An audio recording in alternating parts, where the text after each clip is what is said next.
Hey everyone! Welcome back to the kitchen. Today, we are bringing something incredibly special to the table. A Filipino classic leveled up with a rich velvety twist na siguradong mapapasabak kayo sa extra rice. Look at this beautiful lineup we have today. First step, let's build our flavor base. We're going to marinate our 1 kilo of chicken in soy sauce and fresh calamansi juice. Let that sit for about 15 minutes. Pro tip guys, huwag nyo itapon ang natirang marinade later because that holds so much flavor na gagamitin natin para sa ating sauce.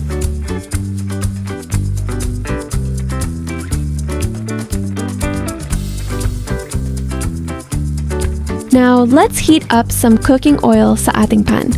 We'll lightly fry our carrots and potatoes muna. Setting them aside after frying keeps them from getting mushy at hindi madurog mamaya pag hinalo na natin.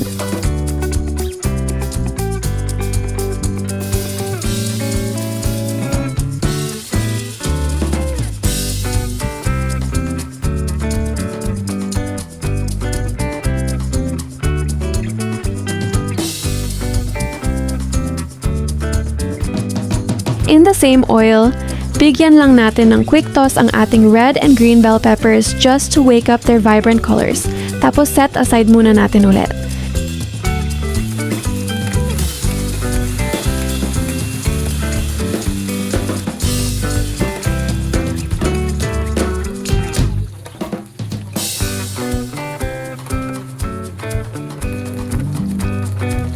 Now, let's get into the aromatics.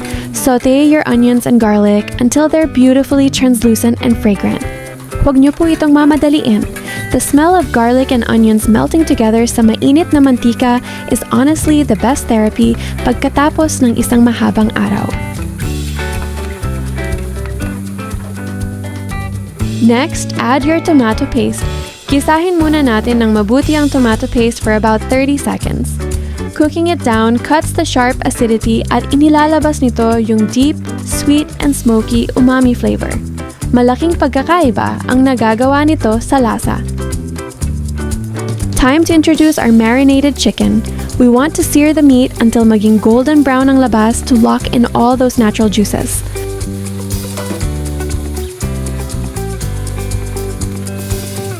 Once seared, ibuhos na natin yung remaining marinade at isang cup ng tubig. Cover it up, bring it to a boil, at hayaan lang natin mag-simmer until the chicken starts to get tender.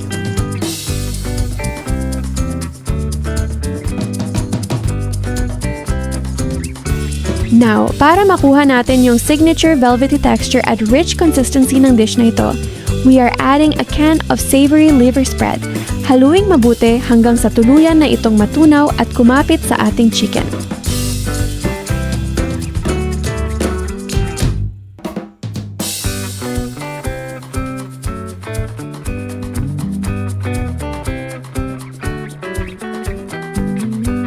Season with a generous pinch of ground black pepper.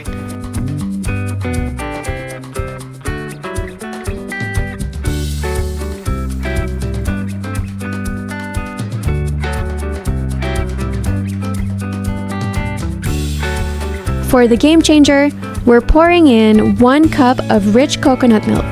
Iset natin ang heat sa low, cover it, at dahan-dahan lang natin itong isimmer.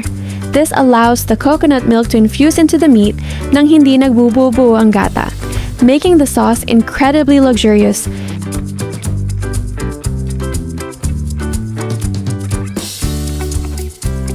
Gently fold back in your fried potatoes, carrots, bell peppers, at syempre, some red chili kung gusto nyo ng may katamtamang sipa ng umuusok na anghang.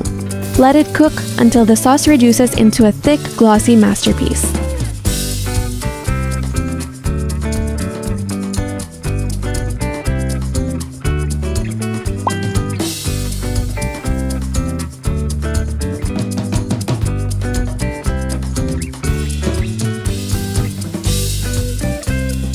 To finish this off beautifully, maglalagay tayo ng napakaraming grated cheese.